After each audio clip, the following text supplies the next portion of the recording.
बौद्ध महानदी रे कुंभीर आतंक लोके महानदीर बन्या पानी रे कुंभीर को देखि भयभीत हो पड़ते। मर्जाकुद घाट में किसी लोक गाधोथिबा बेले कुंभीर देखिथिले। तेबे भयभीत न हेबा पई जनसाधारण को अपील करिसेंती बौद्ध डीएफओ। मत्स्यजीवी जाल रे पड़िले कुंभीर किछि क्षति न करबा को से परामर्श दैछंती। ए घड़ियालटा जोटा महानदी ये देखुं बर्तमान ये मेल घड़ियालटा 7-8 दिन लाणी आसलाणी।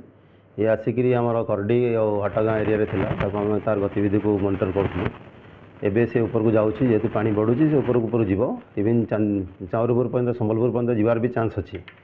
सो यहाँ गोटे बहुत माने सरल जीवटा ये क्या किसी अटैक करे ना और से अवेयरनेस आम बर्तमान क्रिएट करूँ।